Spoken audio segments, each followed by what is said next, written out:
It's been exactly 1 month since the Florida school shooting that claimed the lives of 17 students and teachers. And on this day, hundreds of thousands of students across the United States staged a walkout and showed their solidarity.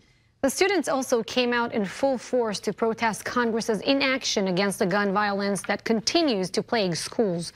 I-24 News correspondent Marques White has the details. From coast to coast, students walked out of class pushing for change. Marjorie Stoneman Douglas High School student David Hogg live streamed the walkout at his school, which is still grieving from the tragedy. We're walking out of school because how can we be expected to do our jobs as students and learn if our politicians won't? Schools across the country allowed the walkouts, but others threatened discipline for leaving class. Thousands of students gathered in front of the White House with a message for President Trump. New York Governor Andrew Cuomo was spotted at a demonstration in New York City. And at exactly 10 a.m., students from Jacqueline Kennedy Onassis High School in Manhattan walked out with their fellow teen activists from around the country. Enough. And then we are going to have 17 minutes of silence to represent each life that was taken away too soon. These victims are Lisa Al-Hadef, 14 years old. They stood in silence after reading the names of each of the victims of the massacre in Florida. There were nearly 200 students at this protest. Most of them had the same reason to walk out. We're in great danger. We're in risk of being shot. Me going to school, it's just sad that I have to be scared for my life. I come to school to get an education, and that I have to have a fear for my friends, my classmates, my own family of getting hurt. Students say after the latest school shooting, they learned a lesson no student should ever have to learn. It really hit close to home for us that we can wake up Monday and not see our parents again. Many wore orange buttons, hoping to show their stance against gun violence. Adults held a protest across the street and shared a message of their own to New Yorkers who walked by. And students shared a message to their fellow classmates. Make yourself aware of your district's representative. Our duty as the next generation, we are rising up and our voice needs to be heard. All right, 24 News correspondent Marques White, who did that story, joins us now in studio. Marques, what was the overall mood at the event that you attended? So these students didn't have fear. They weren't angry, but they really just wanted to appear to be passionate about a message, and they just say that something needs to be done about gun control and now.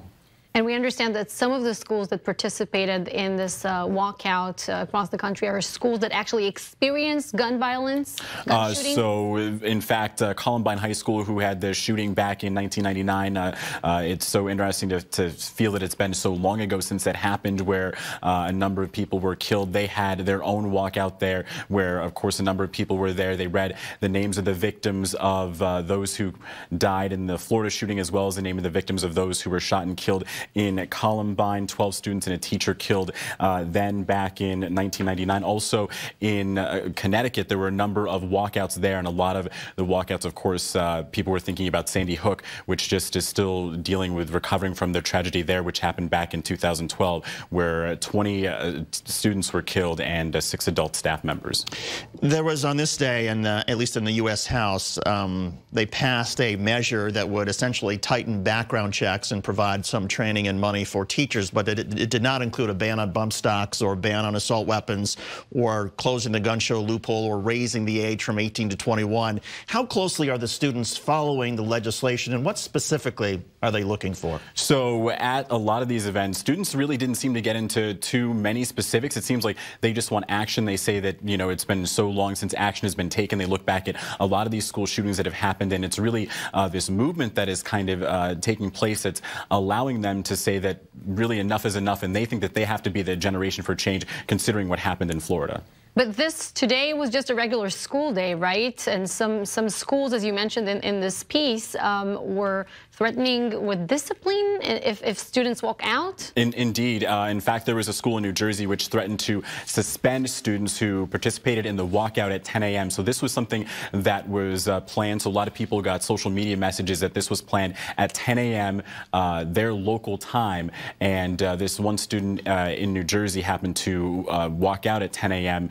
after hearing that her school was going to threaten suspension and decided to go ahead with it anyway. It's unclear what action that she's facing, but a lot of these schools threatened that students would have at least in-school suspensions. Some schools weren't specific, but some of these schools, I think, did have some security concerns in mind when they made these threats, because you think about it, a number of students walking out, if there's no area on campus for this to happen, and then, of course, everybody would know where students are at one time, so I'm sure that many campuses did have security concerns. We have a map of all of the schools across the United States where there were walkouts on this day, and you can see literally, 25 different states, every major city. How did the students coordinate this? Was it mostly through different cities? And in fact, there is another march against gun violence planned in the coming weeks. Yeah, in Washington, D.C. 24th, right? 24th, and that one will be. Marques White, thank you so much for this report.